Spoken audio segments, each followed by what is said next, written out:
आजची आपली रेसिपी आहे व्हेज पुलाव आणि सोबतच मस्त अशी गरमागरम कढी खाण्यासाठी एकदम अप्रतिम लागते। रोज रोज डाळ भात खाऊन जर कंटाळा आला असेल तर तुम्ही या पद्धतीने कढी आणि पुलाव बनवून बघा। एकदम बेस्ट कॉम्बिनेशन आहे। तुम्ही एकदा बनवला तर नेहमी बनवाल, एवढं चवीला अप्रतिम लागतं आणि बनवायलाही खूप सोपं आणि कमी वेळात तयार होतं। 10 ते 15 मिनिटांमध्ये तयार होणारा हा पुलाव एकदा बनवून नक्की बघा। थोड्या वेगळ्या पद्धतीने बनवलेला आहे। तर त्यासाठी आपल्याला लागणार आहे ते 1 कप बासमती तांदूळ। हे तांदूळ तुम्ही कुठल्याही ब्रँडचे घेऊ शकता। आता तांदूळ हे आपल्याला स्वच्छ 2-3 वेळा धुवून घ्यायचे आहेत, म्हणजे जे वरती डस्ट वगैरे असेल ते निघून जाईल, स्टार्च असतो तो निघून जातो। त्यामुळे 2-3 वेळा स्वच्छ धुवून घेतल्यानंतर याला पाणी ठेवून अर्धा तास भिजत ठेवणार आहोत आपण। आता पुढे तांदूळ आपले भिजत आहेत तोपर्यंत आपण एका कढईमध्ये 2 चमचे तेल घेतले आणि सोबतच 1 चमचा तूप घेतलेला आहे। तुपामुळे पुलावला खूप छान टेस्ट येते। सोबतच एक दालचिनीचा तुकडा घालायचा आहे आणि 5-6 ना काळ्या मिरी घालायच्या आहेत। सोबतच 2 लवंगा इथे मी घातलेले आहेत, 2 लवंग घालायचे आहेत। आणि आता यामध्ये आपण 2 हिरव्या वेलच्या घालतोय, थोड्याशा मी खोलून घेतलेल्या आहेत आणि त्या घालते, त्यामुळे पुलावला छान टेस्ट येते। सोबतच 1 चमचा छोटा जिरं घातलेला आहे। आता इथे मी 7 ते 8 काजू घेतलेले आहेत, काजूमुळे ही छान टेस्ट येते पुलावला। सोबतच 10 आपण इथे मनुका घातलेले आहेत। आता थोडं एकदम लो फ्लेमवरती ना आपल्याला हे परतून घ्यायचं आहे। गॅस लक्षात ठेवा एकदम लो ठेवायची आणि थोडंसं काजूवरती ना थोडासा कलर येईपर्यंत आपण हे परतून घ्यायचं आहे। मनुका घातल्यामुळे जेव्हा आपण पुलाव खातो ना तर मस्त असं गोडसरपणा येतो, खूप छान लागतो।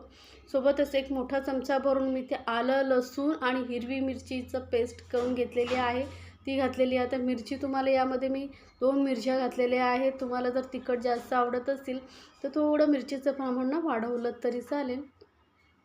आता हे एकदम व्यवस्थित आपल्याला थोडंसं कच्चेपणा जाईपर्यंत परतून घ्यायचं आहे। त्यानंतर यामध्ये भाजी ॲड करायचे आहेत। तर इथे मी गाजर घेतलेला आहे, फ्लॉवर घेतलेला आहे। तर भाज्या तुम्हाला ज्या आवडतात ते घ्यायचे आहेत। हिरवे मटार थोडेसे घेतलेले आहेत, यामध्ये तुम्ही बीन्सही घालू शकता। तुम्हाला ज्या भाज्या आवडतात त्या तुम्ही घालू शकता, पण मी फक्त मोजक्या भाज्यांमध्ये ज्या आपल्या घरामध्ये उपलब्ध होत्या त्या भाज्यांमधून हा पुलाव बनवते आहे।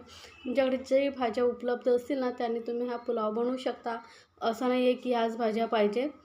तर आता थोडा वेळ भाज्या परतून घेतल्यानंतर आपण जे तांदूळ भिजत ठेवले होते त्यातलं पूर्ण पाणी काढून टाकलेलं आहे आणि आता ते तांदूळ घालायचे आहेत आणि तांदूळही मस्त थोडा वेळ आपण मिक्स करत राहायचे आहे।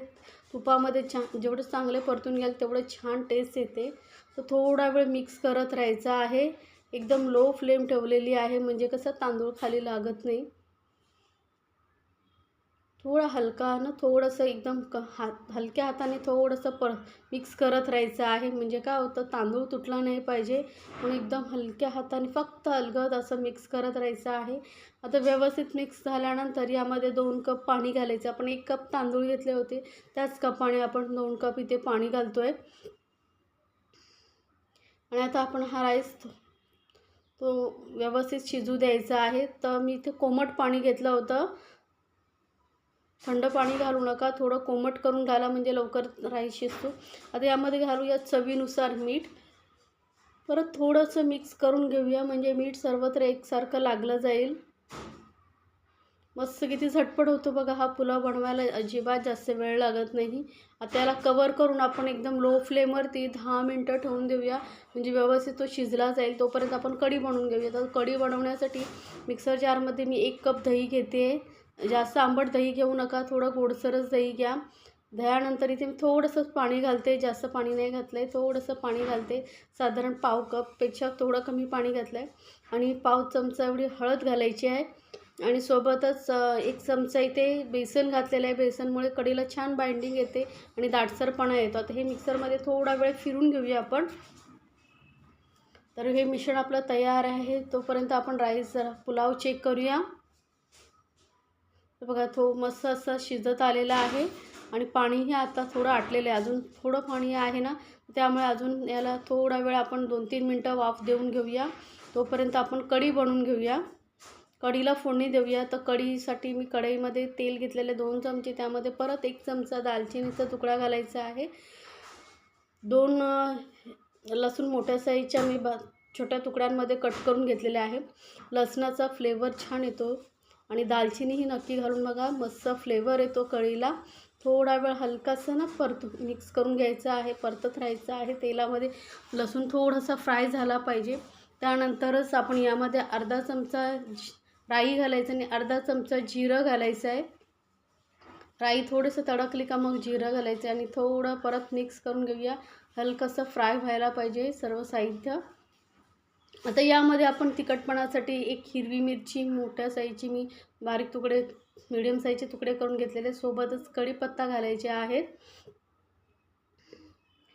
आणि बघा मस्त असे फ्राय मिरची आणि हे कढीपत्ताही व्यवस्थित फ्राय झाला आहे तेलामध्ये.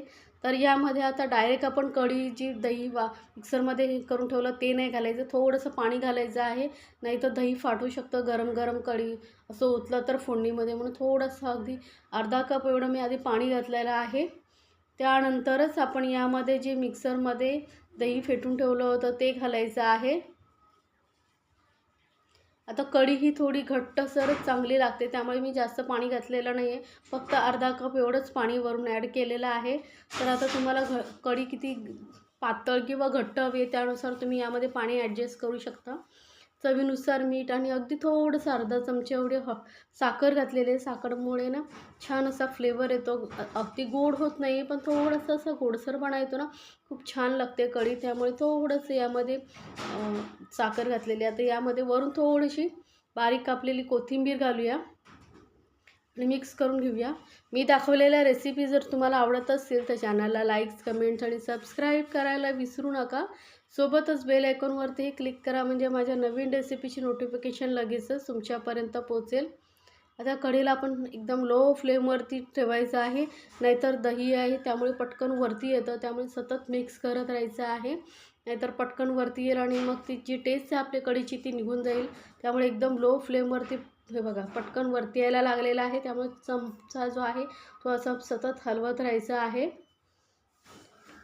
छान अशी उकळी काढून घ्यायची. आता उकळी बघा मस्त अशी उकळी आलेली आहे. ते गॅस करूया बंद आणि कढी आपण साईडला ठेवूया. आणि आता आपला पुलाव तयार झाला की नाही आहे ते चेक करूया. तर पुलावही आपला तयार झालेला आहे. पूर्ण व्यवस्थित पाणी आटलं गेलेलं आहे बघा पूर्ण, आणि एकदम मोकळा असा आपला पुलाव तयार झालेला आहे.